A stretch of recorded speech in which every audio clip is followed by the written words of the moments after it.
Yeah. And so, I had so many different different arts, different forms, different styles.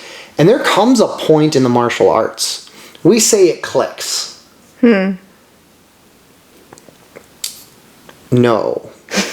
Looking back, I can see clearly that click, like you learn all these moves, but they just don't work. And then one day there's just like, it all just falls in and you can do it in your sleep.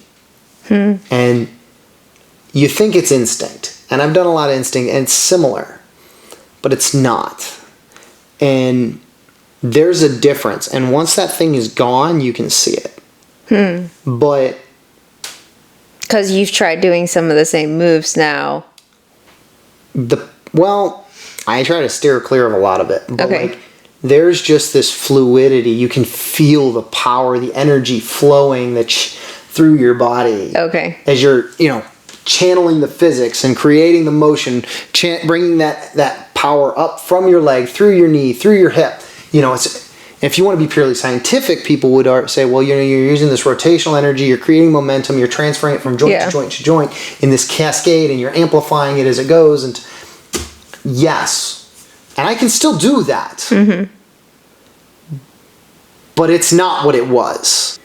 I don't train. I try to avoid training. I don't want to create a door. Right. But I have someone that asked me to do some self-defense training, so I'm doing some with them. And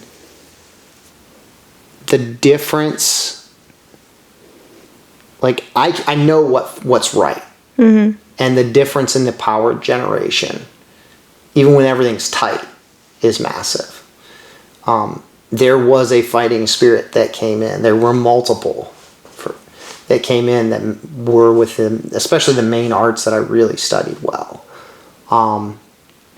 And that was just instinct for them. The Eastern arts especially, they're dedicated to their gods. They only practice it before their gods. They create it before their gods. They seek their gods to develop it.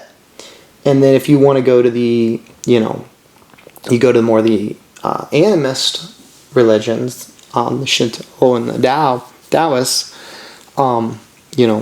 why are all the kung fu things are all animals? They're the form of this animal. They're the form of that animal. These are animal spirits that they believe in power. Oh, interesting. And that's what the monks really believe. And you will see Shaolin monks literally take, for example, they'll take a spear that is, sharp enough you could touch it with your finger and it'll immediately bleed. They'll put it to their throat and they'll balance on their throat, doing like a headstand on their throat with the tip of it in their throat. And they'll come off unscathed or with just the tiniest of pinpricks. The Qigong master I trained under could take blows and they would have no effect on him.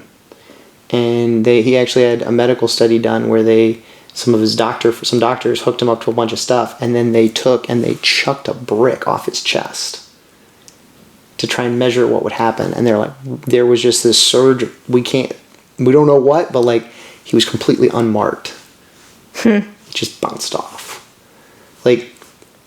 This stuff is supernatural at its highest levels. The human body can't do that. Skin doesn't get that strong. Right. These hardening techniques are just, you're paying the devil in pain for his power.